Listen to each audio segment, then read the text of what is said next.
Hello friends, यदि आप कोई प्लॉट या कोई मकान खरीद रहे हो तो एक बहुत बड़े फ्रॉड से सावधान होने को आपको ज़रूरत है। वो फ्रॉड है कि प्रॉपर्टी डीलर आपको सरकारी ज़मीन बेच देते हैं। अब आप कहोगे ये तो नॉर्मल, ये तो मैं चेक कर लूँगा। नहीं साथियों, चेक ही तो नहीं कर पाते हो आप सही तरीके से। मेरे पास कई ऐसे फ़ोन कॉल्स आ रहे हैं जिसमें लोग कह रहे हैं कि सर मुझे 10 साल बाद नोटिस आया, मान लीजिए 4 साल बाद नोटिस आया कि आपने ये घर गलत जगह पे बना लिया, ये ज़मीन जो है सरकारी है, नगर निगम की है, कहीं ग्राम सभा की, कहीं तालाब की, या मान लीजिए कहीं कहीं विकास प्राधिकरण वाले या नगर निगम वाले मुझे परेशान कर रहे हैं और कह रहे हैं इतना रुपया दो वरना कार्रवाई करेंगे, और नोटिस भी आ गया। तो आप इससे कैसे बचें साथियों, वो मैं आपको बताने वाला हूँ।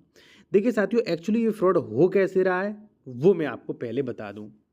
साथियों, मान लीजिए ये ब्लू कलर का है, ये एक प्रॉपर्टी डीलर, मान लीजिए मैं प्रॉपर्टी डीलर हूँ, ये हमारी ज़मीन है, मैंने इसमें प्लॉटिंग कर दी है। ठीक है, ये ज़मीन थी हमारी 1000 वर्ग मीटर की। मैंने क्या किया, ये रेड कलर की ज़मीन है, ये है नगर निगम की। ठीक है, तो मैंने थोड़ा सा कब्जा कर लिया इधर, आप देख सकते हैं पीली लाइन से। मान लीजिए मैंने इतना इस ज़मीन पे कब्जा कर लिया। ठीक है, अब आपको तो पता चलेगा नहीं मैंने नगर निगम की ज़मीन पे कब्जा कर लिया है। ठीक है, वो तो तब पता चलेगा जब नगर निगम लेखपाल कानून को सभी अधिकारी लेके मैडम वो सीमांकन करेंगे, इसका नापतोल करेंगे तब। लेकिन मैंने क्या, मैंने बढ़ा लिया। ठीक, अब एक्चुअली हो क्या रहा, मैंने 1000 मीटर की ज़मीन ली, वर्ग मीटर की, ये नील ब्लू कलर की ज़मीन ली। अब मैंने उसमें रोडें भी डाली। ठीक है, अब प्लॉट बचे मात्र, मान लीजिए 400 वर्ग मीटर की रोड है, अगर मैंने डाल दी तो प्लॉट 600 वर्ग मीटर, 6 प्लॉट ही तो बेच सकता हूँ 20/50 के। लेकिन मैंने कर दिए यहाँ पे 7, यानी कि एक प्लॉट इस पे कब्जा करके थोड़ी ज़मीन बढ़ा के एक और एक्स्ट्रा बेच दिया। ठीक है, अब साथियों जो मैंने बेचा है लास्ट वाला प्लॉट, वो इलीगली तो है, वो नगर निगम की ज़मीन में तो है। तो सबसे पहले तो आप जो ज़मीन खरीद रहे हैं उसका नक्शा चेक करिए कि आसपास किसकी ज़मीन है, और अनुमान लगाइए कि कहीं ये ज़मीन बगल वाले के में तो नहीं निकल रही है। ठीक है, पहली चीज़। एक चीज़ मैं साथियों और बता दूं, यदि आप कोई भी उत्तर प्रदेश में ज़मीन खरीद रहे हैं, डॉक्यूमेंट चेक करवाना चाह रहे हैं, या कोई कानूनी सलाह है, या कोई भी मान लीजिए डबल रजिस्ट्री, ज़मीन सरकारी तो नहीं, कोई विवाद तो नहीं, ऐसी चीज़ें चेक करवाना चाहते हो तो करवा सकते हो। कॉन्टैक्ट नंबर हमारा वीडियो के डिस्क्रिप्शन में साथियों दिया गया है। साथियों, अब मैं एक चीज़ बता दूं, देखियो, एक तो ये हो गया इस तरीके से।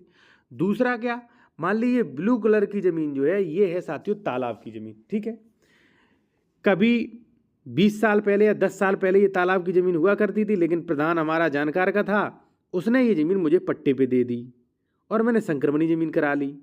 ठीक है, अब मैं इसका खतौनी में भूमिधर बन गया हूँ, लेकिन ज़मीन किसकी थी, ये तालाब की। खतौनी में किसकी आ रही, मेरी।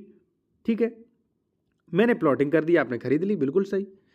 लेकिन पता चला 5 साल बाद नोटिस आ गया, बुलडोजर चल रहा है। ठीक है, तो कई बार ऐसा भी होता है कि खतौनी में कभी कभी गलत वो चढ़ जाता है, लोग वहाँ गलती से चढ़वा लेते हैं फ्रॉड करके।